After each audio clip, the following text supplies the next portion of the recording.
I am an extremely passionate and committed human services professional who possesses an in-depth working knowledge of the psychological and sociological aspects of human development. I consider myself to be a cognitive behavioral specialist, believing that making a change in how one thinks brings about a change in what one does. Many shy away from therapy because they feel their situations are either unique or they are fearful, embarrassed, or ashamed to let others know they need help. SciSpot is my way of corralling pertinent personal, professional, and academic information on understanding human development in one place for all to access privately and even share with others. My personal mission statement is, I am driven by divine precepts and an undying passion to facilitate change in the lives of others. What's yours?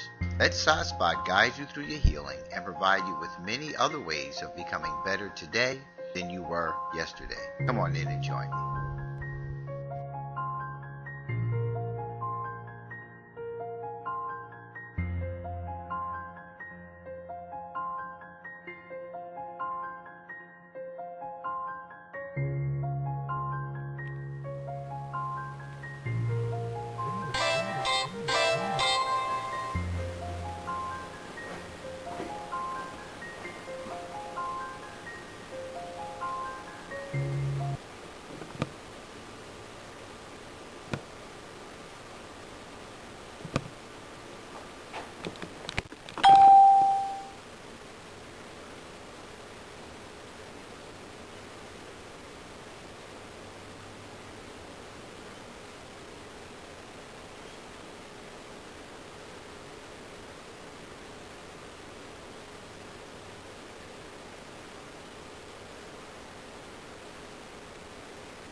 Good morning, y'all, and welcome as always to SciSpot. I'm your man, Sabir Alim.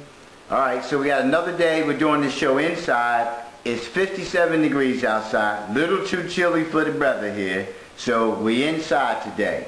Last week, the week before, we talked about 9 signs that your partner can be toxic.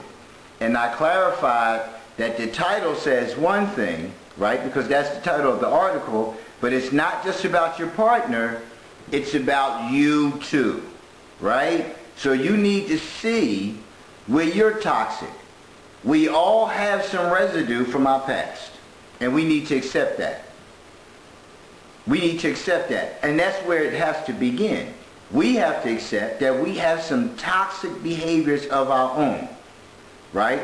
And when you have two toxic people together who are not addressing the toxicity of the environment, right? Because that's what it comes down to. You got to address the toxic environment, right? Because we all going to be kind of triggering each other's stuff, right? When we see that stuff being triggered, we have to address it, right? So it's not about the things that you do as an individual that affect primarily you. It's the things that you do as an individual that affects us and how we engage one another, how we interact with one another. You know, does the behavior create an environment of cautiousness? Because I should never feel as though I need to be cautious of anything that I feel I need to say to my partner, right? I should never have to feel that way. I should never have to have a second thought about saying, babe, listen, we need to talk. Because hearing that, for her, may be a trigger. We need to talk. Right into defense mode, right into conflict and confrontation mode, and haven't even heard what we have to talk about. I might want to talk about planning a vacation, but the trigger is, babe, we need to talk. Where did that come from? Why is that a trigger? Right? And the list goes on and on. It's the small things that we overlook, which are the things that establish a foundation of difficulty in our environment. And those are the kind of things we look at, because we also go into coping, our coping mechanisms, you know, whereas we'll take it on the chin, keep on going. That's how she is. That's how he is, you know, so I ain't gonna make no big deal of it. But if you have to label it as being that's how he is, or that's how she is, how are they? And what does that mean? And what does that look like when you guys have to interact with one another? Think about it. You know, I often tell, you know, brothers that, you know, one of the things that we as men have failed to look at for years, many continue not to, but I look at it, you know, when entering into a relationship is, you know, how a person dresses. You know, how do they dress? Now, I can be attracted to you because you got these spandex on and you got all this cleavage out, you got this, that, and the other, but I may not want that in a partner, right? But if I don't want that in a partner, why put myself in a position with a person who dresses in a way that I don't find to be pleasing for me? Not saying that the person doesn't look good, they're not beautiful, but when that becomes an issue in the relationship, right? Why was it an issue then, but it wasn't an issue when we first connected, right? And we have to start looking at those kind of things, and we don't. We often don't. We get into the relationship, and then we want to start saying, like, you know, can you put something else on to kind of, you know, and when you have to go start going through all of that, that creates an atmosphere of discomfort. That creates an atmosphere of cautiousness. And it also alludes more to, right, your issues, your toxic issue of control. Because that's what it is. It's control. Now that I'm with you, I'm going to tell you what I don't like. That attracted me when I met you. But I don't like it now because you're in a relationship with me. One of the other parts of that is, and I'm going to do a show again on this in the near future, is the transition from single-mindedness to married-mindedness. And once you get into that position of one of you is single and one of you is used to being married, you begin to see the difference in conduct. You should see the difference. Anywho. So it's these kind of things that you have to start looking at right now, even in the relationship that you're in, if you're dating, right? If you're married, if you're contemplating marriage, right? These things are important. They're important. And coming from a person who has been married 4 times, right? First thing people say all the time, damn, what you doing wrong? It's not a matter of what I'm doing wrong. First of all, after the age of 20 years old, you should know what you want to be when you grow up, right? You should be focusing on solidifying life, right, with one person, right? You should be looking in that direction. If you're not looking in that direction, then it needs to be clarified that you're not going in that direction. I'm a marrying kind of person, so I'm not looking to, you know, enter into a relationship. Now, if it's an encounter, that's something different. We're not talking about, you know, an encounter where, you know, every once in a while. But when you're entering into something and you're spending time and investing time in the circumstance, you need to be looking at why are you investing this time. And anytime a person invests time into anything, it's because they're looking at longevity. We're not talking about, again, going on a date, hooking up, something of that nature. We're adults, that happens. But when you start entering into a relationship, when you start talking serious conversations, relevant to building a life with somebody, these are really important things that you need to start addressing. And we don't address them until after the fact. I can tell you that there's a lot of things that I should have addressed in the course of my marriages that I didn't address. I should have addressed those things prior to getting married. I should have addressed those things more frequently in the marriage and made a decision before being in the marriage as long as I had been, before making the decision that I needed to get out. But I've been married 4 times. I've talked to folks who ain't never been married, or been married once and threw in the towel. I'm a husband. That's what I am, right? I've been conditioned to be a husband, so that's my focus. So when you start looking at toxic things that happen in a relationship, I'm going to take you back to the list, because these are some of this is just 9 things. There are a plethora of things that present to others from us that are clear signs that we need some work to be done, right? So I'm going back to that list at the website bustle.com, and that's bustle.com, and number 1 on that list was you feel like you can't be totally yourself around them. Real important. I need to be able to be me. If I'm being scrutinized, if I'm being criticized, if I'm being beat down, talked about by my own partner, and I can't just be me, it's time to roll. If you are restricting who you are with your partner, it is time to roll. Period. Number 2 on that list, they refuse to take responsibility for their actions.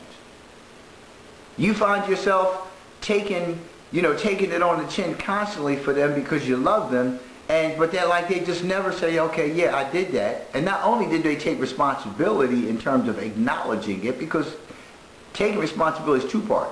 You acknowledge it, and then you have a plan to do something about it. Right? You have a plan to do something about it. What are you going to do to change this? Right? But number 2 on that list, they refuse to take responsibility for their actions. So if you're in that kind of situation where it's never them, it's always you, you might want to roll out, because it ain't going to change. Number 3 on that list, they call you names. I didn't do a whole lot of dialogue on that area, because it's real simple. You call me outside of my name, that's a total disregard and lack of respect. You got to go. I don't care how angry you are. Number 4 on that list, they refuse to talk about tough topics and get angry when you try to. If every time y'all can sit down and have a conversation about everything under the sun, and you bring up something relevant to the relationship and they flip on you,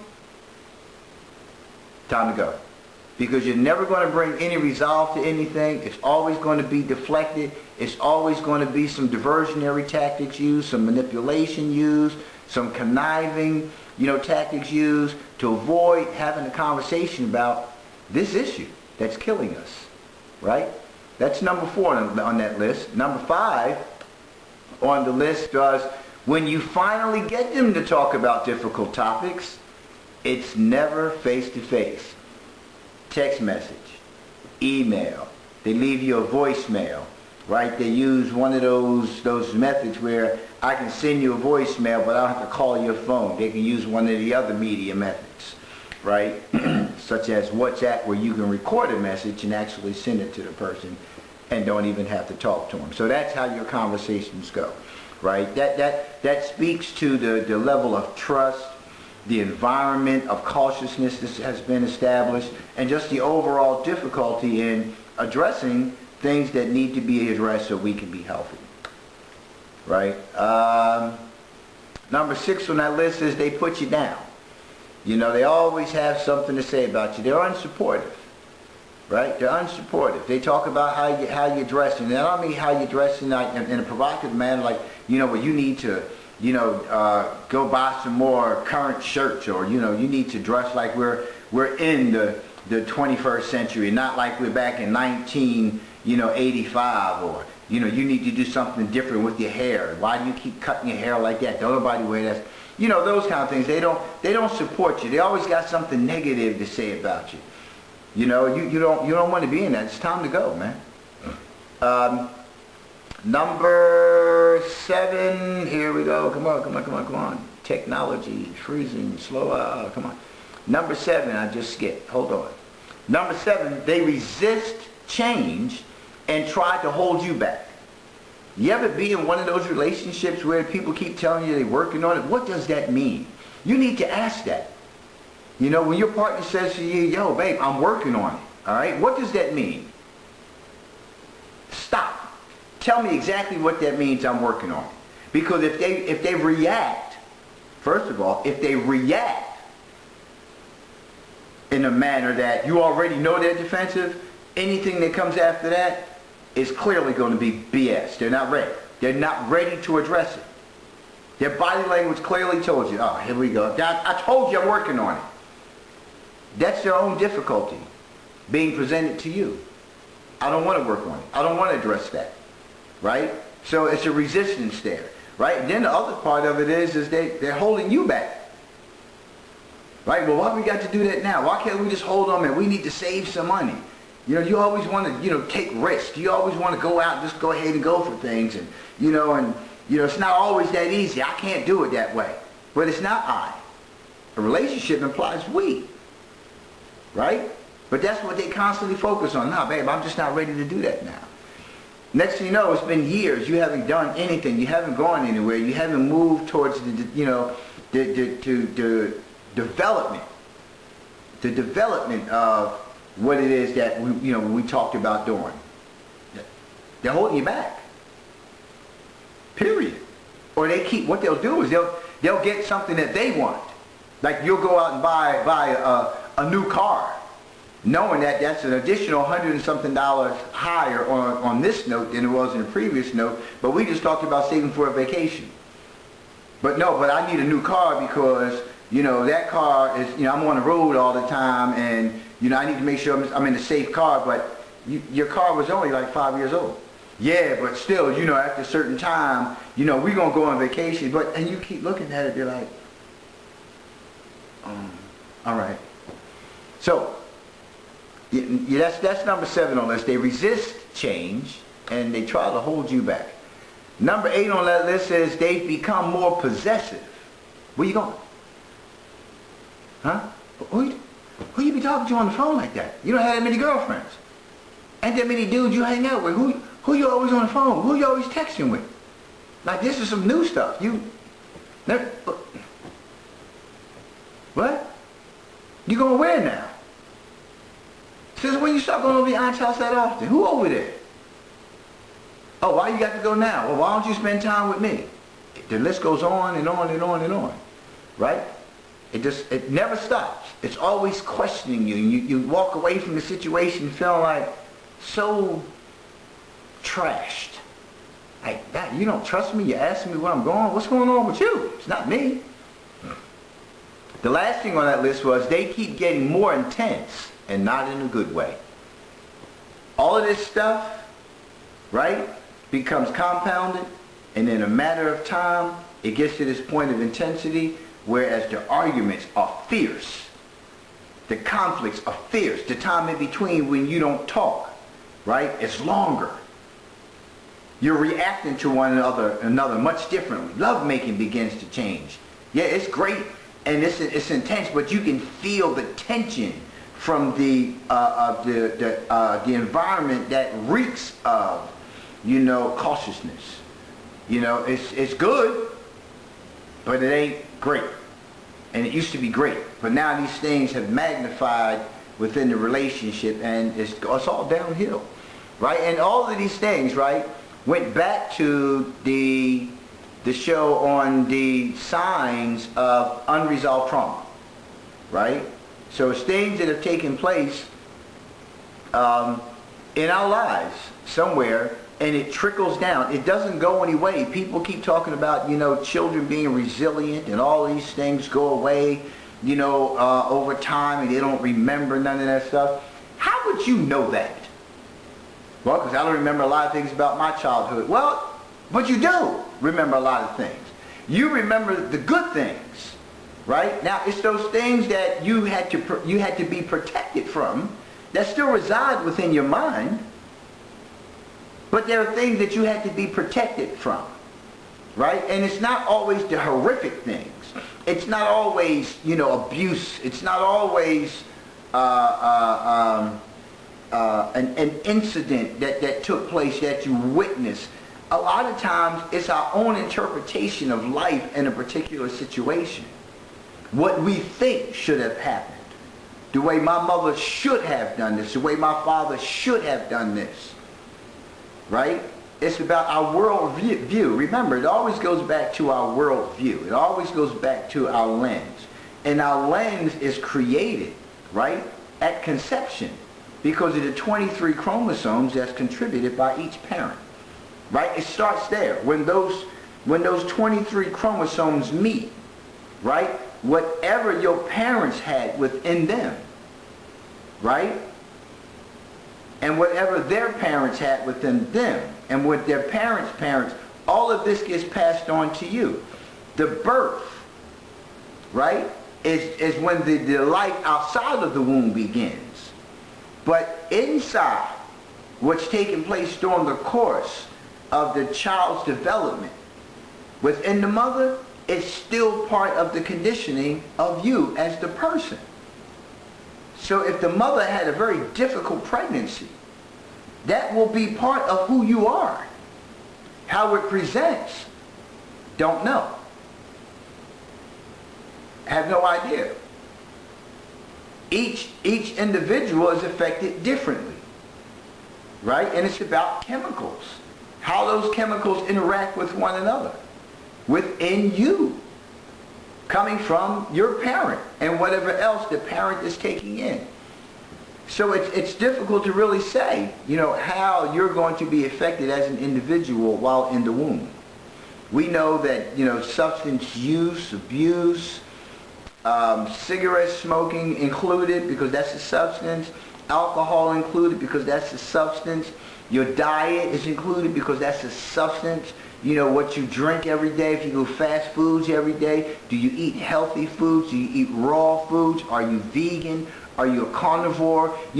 How do you deal with stress in the environments? Are you still working? Are you exercising? Are you in a high conflict relationship with the father, right? Or other people in your environment? Who lives in your environment? All of these things are significant, right? All these things are very significant because if you think that they're not, don't drink water for a day. Just spend the day, don't drink water. Now, I'm not talking about the fasting from sun up to sundown. I'm saying don't drink water for 24 hours. And then you come back and tell me about you being made up of a chemical or not. All right? So everything is significant to this, and then it has to do with your world view. So you come out, things don't happen the way you think they should happen. How do you react to it? Children cry, they want to be picked up. What happens to the child that doesn't get picked up when they cry? Well, we know we have research on that as well. But what happens to that child? Some researchers say that a child who is not picked up when they cry and cry and cry and cry, become more grounded in self. I don't know. I don't know that to be true. I was a child who cried all the time. I got picked up. So somebody picked me up, because I was just one of those cute little babies that grew up into a hard adult. No, but anyway, I'm only kidding. But I'm just saying that, those things are significant. Was the child breastfed? How long was the child breastfed? You see children that their parents are carrying them, and it's like carrying a baby, a small adult, because their legs are dangling, kicking you in your knees like you should be walking. But some parents don't. So it's so many different things, but because they're coddled, because they're abused, that they're all going to react to those things differently. But at the end of the day, it remains within the confines of your mind. It does not go away. Right? It does not go away. So go back, look at the definition I gave you on trauma, go back to that article, that I did 15 signs. Here it is. Hold on to the drum roll. Okay. 15 common signs of unresolved trauma. Right? Stop saying it's the other person. Take ownership. Right? That it's a good chance that it may be you. Do a self-assessment. Look at yourself. Why do I keep reacting this way towards this person's behavior? Because there's a reason why. There's a reason why. And if you want to resolve that, you have to look at yourself. You have to start looking at, okay, what's happening here? Because every time, she talks to me in that manner, it brings out the worst in me. What is my lens here? Other than, I don't like when she talks to me like that. Why does it bother me so much? Other than, well, you're supposed to love me, you shouldn't talk to me that way, it just shows no respect, so on and so forth. Why does it bother you so much? You got to keep asking why until you get to the what. And that's what we often don't do. Like, we'll just look at, well, why does a person who professes to love me talk to me in that manner? Okay, but why does this person talk to me in that manner? Right? So first you look at that. Is it something that I'm doing that they feel so threatened or so much like I do? Do they feel, like it's disrespectful the way I'm talking to them? And then after you finish with that, why do I react the way that I do when they do this? And keep asking the why until you get to the what. Because the what is in here. It's sitting in your mind. You're avoiding it for whatever reason. But it's there. It's there. And I'm not telling you to let that person off the hook for their ill behavior. I'm simply saying to you, for you to move in a direction of wellness and healthiness for yourself, that you have to begin to ask yourself these questions. Because whether you remain with this person or whether you don't want to keep going through what you're going through. You don't want to keep having the same feeling. Because it's not just restricted to that person. It goes to others. You just don't see it because in your mind, you interact with this person differently than you interact with the other person, but it really doesn't matter. It's like the N-word, right? Right? Some people are offended by hearing the word nigger being referred to in that capacity, but they use it towards others. Then those who choose not to use the word toward others still treat the person as such.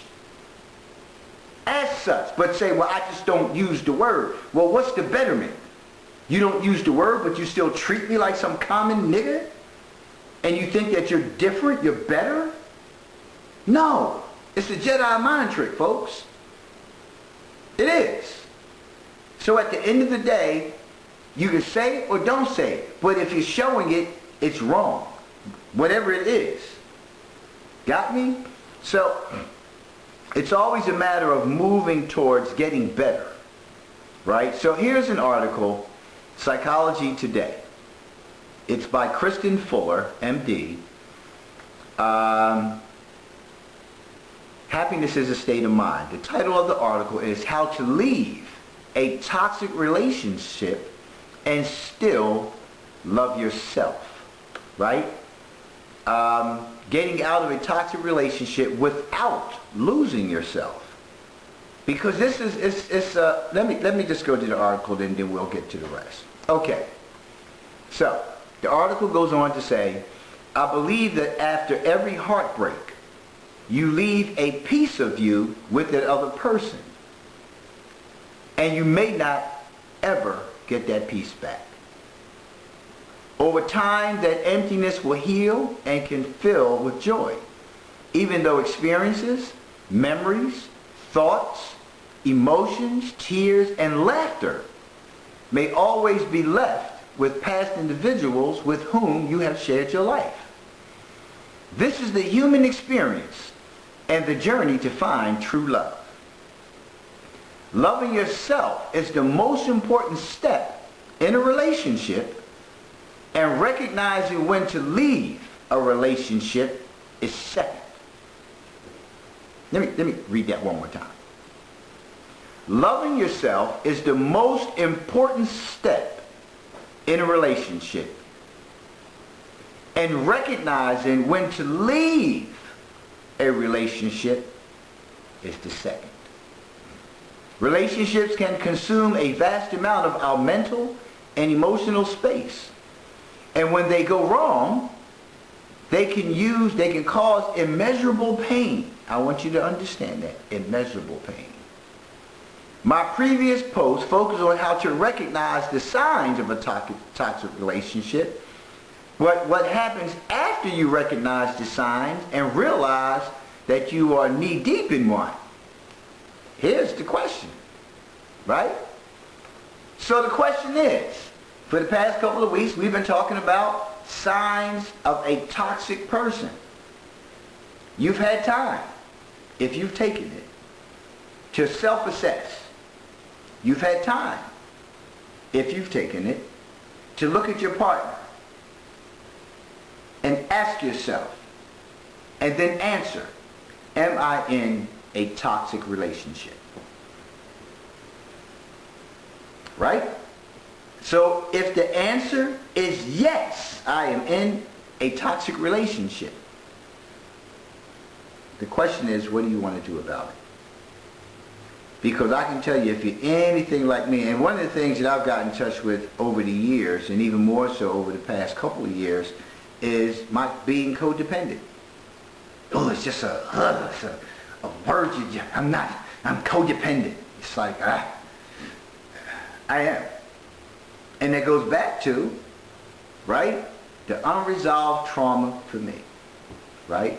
Always doing things, being a people pleaser. Always doing things just because I want you to be with me. I want you to stay with me. I don't want you to leave me. I'll make it work.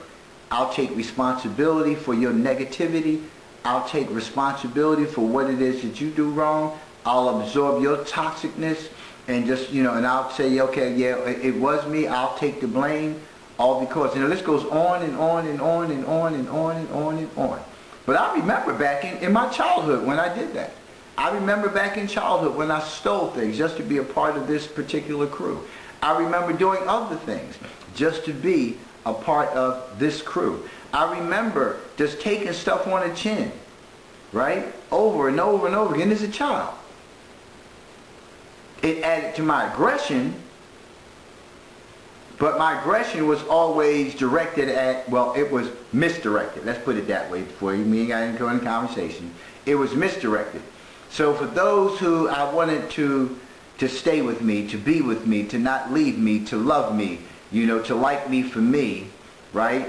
They got one part of me. But those who, I had no concern or, care, they always got the grizzly side, right? And eventually both of those people, kind of start showing up together. That's another story.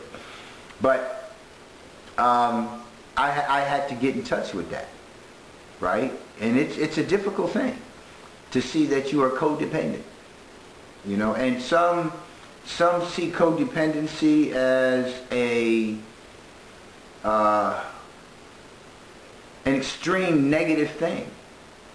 But it's nothing wrong with caring. There's nothing wrong with doing things because, codependent people also learn how to compromise. We just have to find the balance in compromise, right? We just have to find the cutoff valve for, okay, enough is enough. That's what, so it's more to that. I'm going to do a show on a codependency, probably within the next couple of weeks. But, we just have to find the balance. But most importantly, it goes back to the last sentence that I read on that paragraph, regarding, those two things where it's like you have to love you first. You got to have that loving relationship with yourself first, right? Because when you love yourself first, right, you take bullshit second. Right, and that's the reality. You deal with some of the nonsense that happens, but you still, you stay in that relationship, but you love you first, and then you begin to see where it's not necessary for you to constantly take people's stuff, So, number one on this list of how to leave a toxic relationship and still love yourself. Number one on this list is seek help. And I keep bringing up this seek help thing over and over again because this is very common, you know, with blacks, about treatment, about therapy, about marriage counseling, about individual counseling, right? We just don't, no, I'm not letting them tell me how to live my life. I'm a grown man. I tell somebody got to tell me how to live my life. Well, that's probably part of the difficulty because can't nobody tell you anything. Not even your partner who loves you, who cares for you, who looks out for you. Your ride or die, got your back, in it to win it. Can't tell you nothing. And everything that they are telling you, you internalize it as conflict and confrontation. So, seek help. The article. People in toxic relationships need help from friends, family, and professionals to commit to change. There is no AA or NA for this.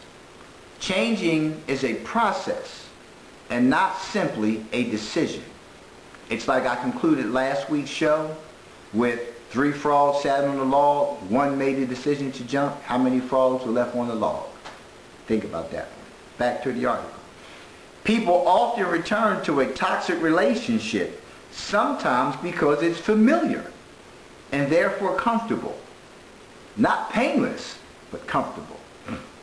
They know no other person,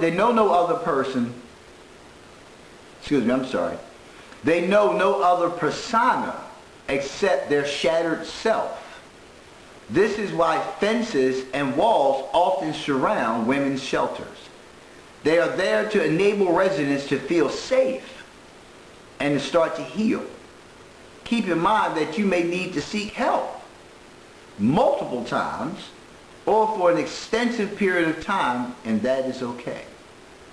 People in toxic relationships need rehabilitation, a process that takes time. Find a supportive friend, family member,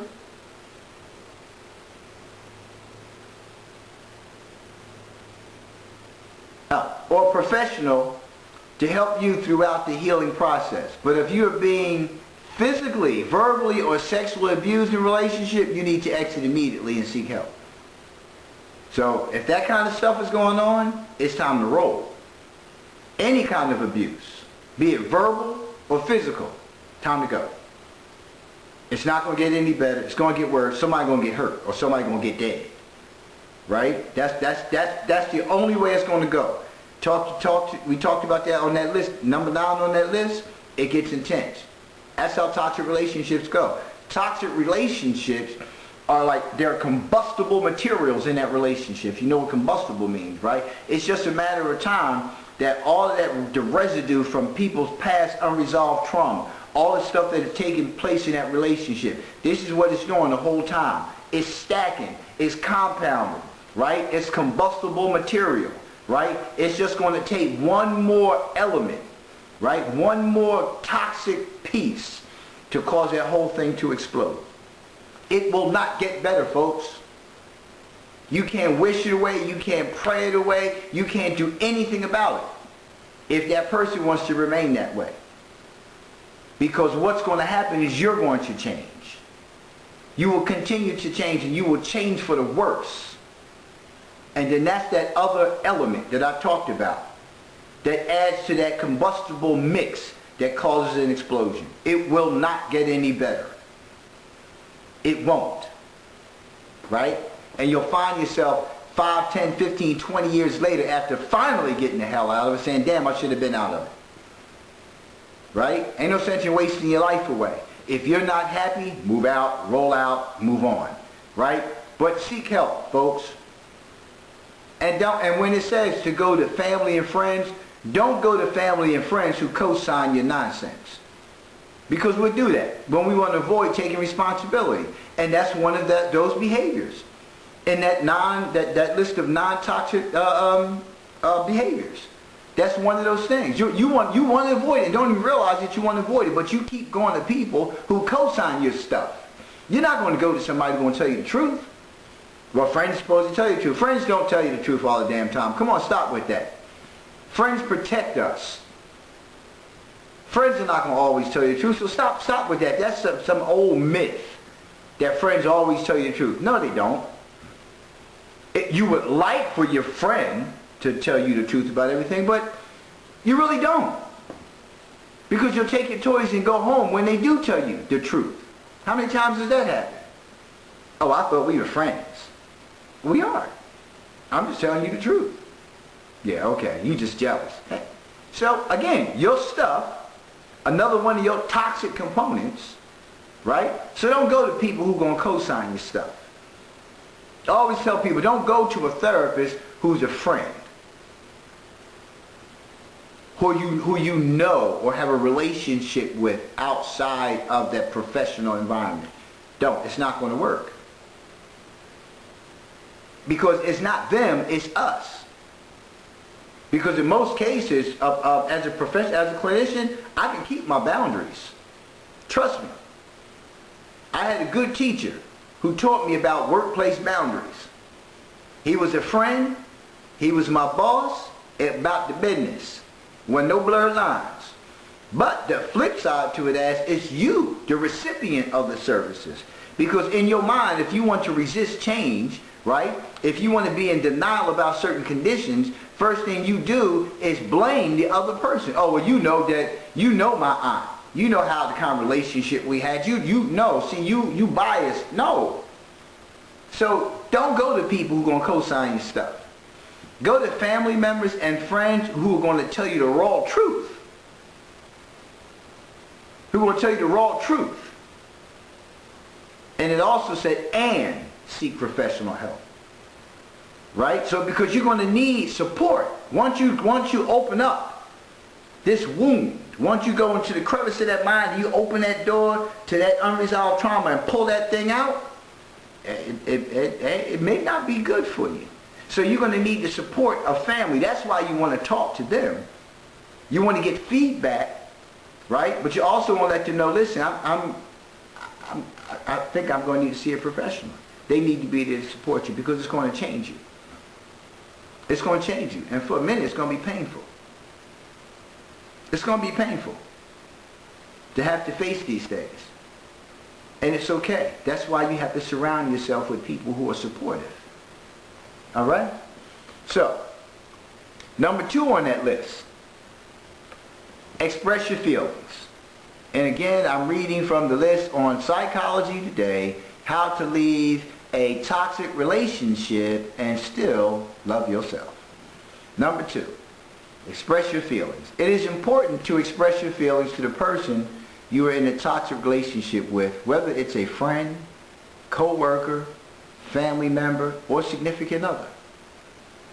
This conversation often becomes heated and emotions take over. If the other person has a short temper or is very emotional, it may be best to write out your feelings. If the other person is emotionally mature, a proper in-person conversation may be best. But it always helps to have your feelings and thoughts written out beforehand. As always, it is important to state how that person makes you feel without pointing a finger or directing blame. To begin the conversation on a neutral footing, avoid phrases like, "you make me feel." Right?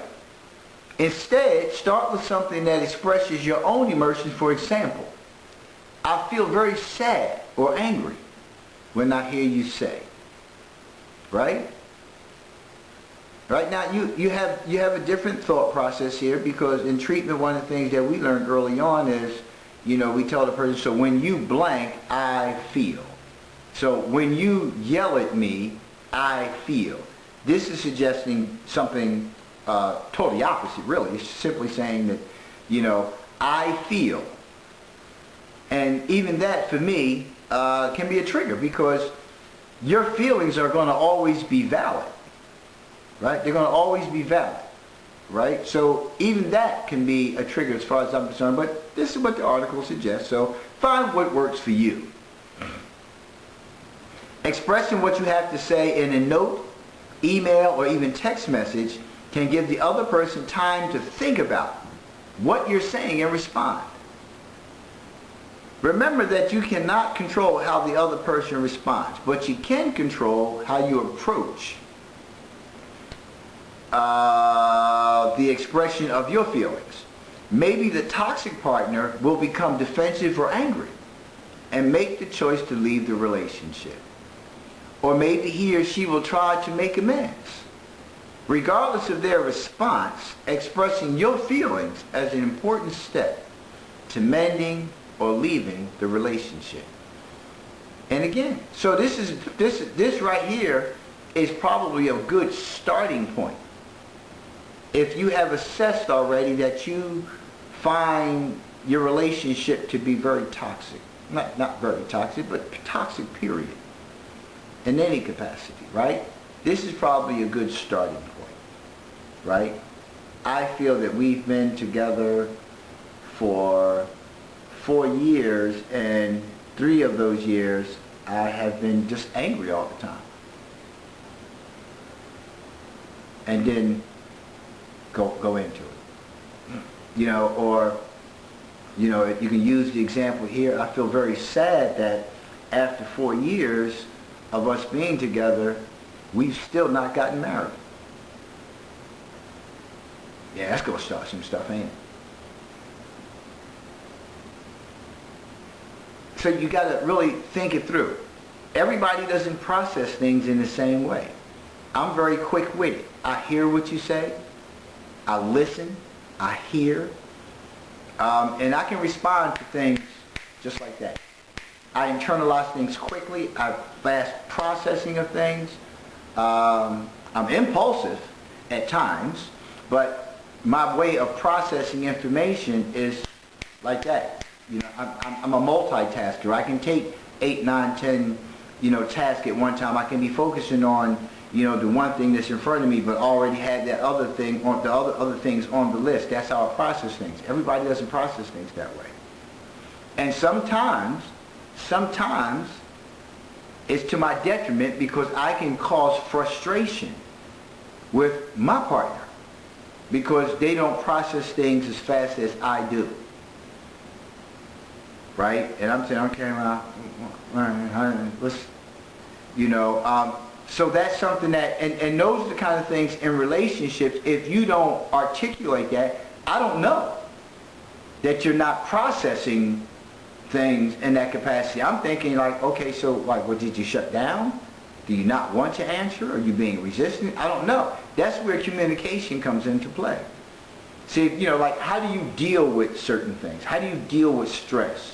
Look, conversationally, how do you typically, you know, internalize things, right? And I mean, those things are important to know in a relationship. But if you have one person who doesn't process things as quickly, it suggests here, writing things down. When people are very defensive and guarded, and you're having a conversation with them, right? And you're processing things quickly, you're talking to them, they're guarded now because they can't take it all in. Now they've just elevated their stress level. Elevated stress level now turns into frustration and then anger, so now it's an argument. So it's important to understand people's styles of communication as well, right? But if you know the person, then express your feelings in a way that you're going to be heard, that the person is going to actually listen to you.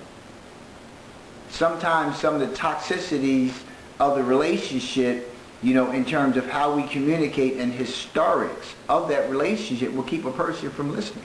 Here you go again. And they don't hear anything else. Everything sounds like wah, wah, wah, wah, wah, wah, wah, wah, wah, wah. They don't hear nothing else you're saying because of historics. Because as soon as I start talking, you shut down. So maybe writing it down would be a better idea. Even though you're very good at articulating things. Even though you're fine with expressing yourself. Right? You have no difficulty. It's not about you and your difficulty. It's about you being heard. It's about you expressing yourself to the other person. So you have to find a solution. And that's not to say that that solution is going to bring resolve. I'm just suggesting that you take risk. You have to find the key to getting in. Right? Express your feelings is number 2 on that list. Okay, next thing on the list, number 3. Make a decision. After you've expressed your feelings, decide whether the relationship is worth fighting for, or if you might be better off without that person. Think about how the person responded when you express your feelings, because this is important to understand. Right? If I'm expressing myself to you, I'm watching your body language. Right? And then I'm listening for what's coming out of your mouth. And I'm seeing how, first of all, you're not just watching the body language for you. So you can make a decision from their body language. Because if they may be feeling uncomfortable, what do I do when I feel uncomfortable? Do you know? Do you know what your partner does when they lying to you? Yeah, you know that. Yo, I know you're lying because your right eyebrow goes up. I know when you're lying. You start tapping your foot. I know when you're lying. But do you know when your partner is having a difficult time expressing themselves?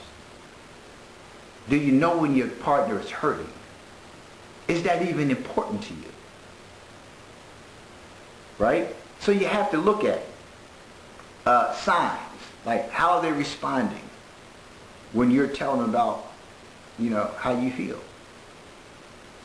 Do you see sadness in their eyes? Do you see empathy in their eyes? Do you see disdain? What do you see? Is that disdain towards you, or is that disdain towards the pain that they continue to harbor within themselves?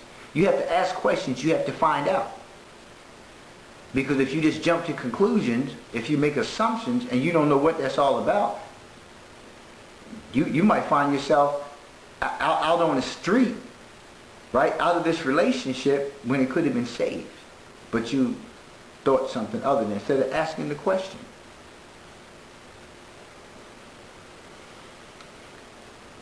Was the person defensive?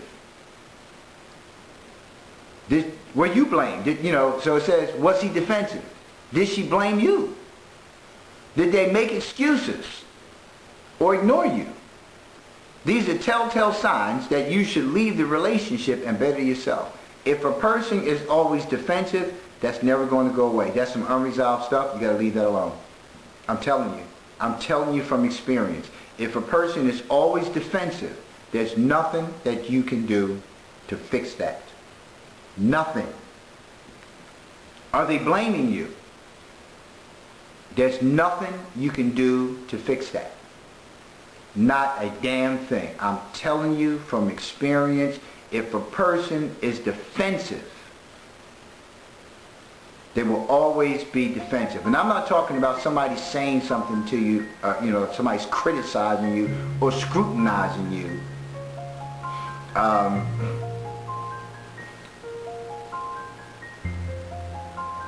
Okay. I'm talking about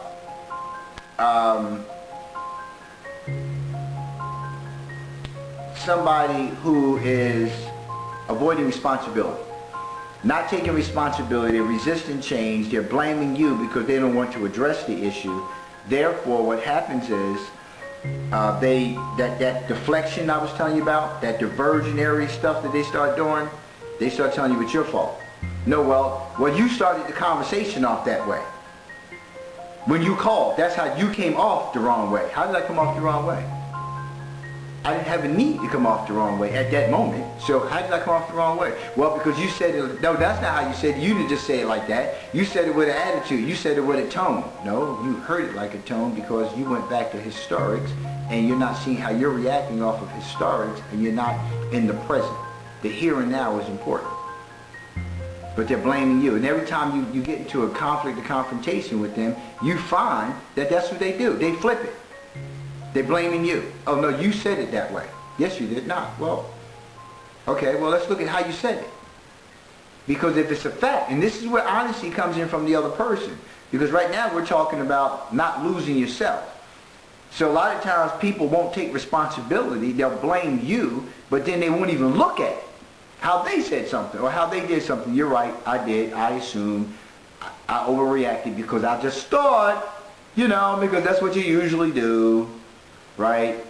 That kind of stuff. Right? You have to look at that. You have to look at that.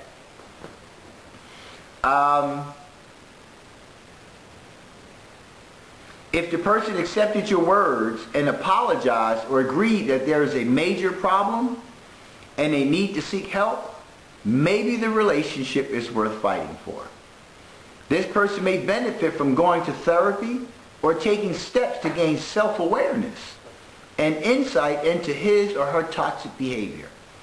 It is important not to allow the person to repeat their toxic behaviors. Listen, it's important to understand this. It is important not to allow the person to repeat their toxic behaviors.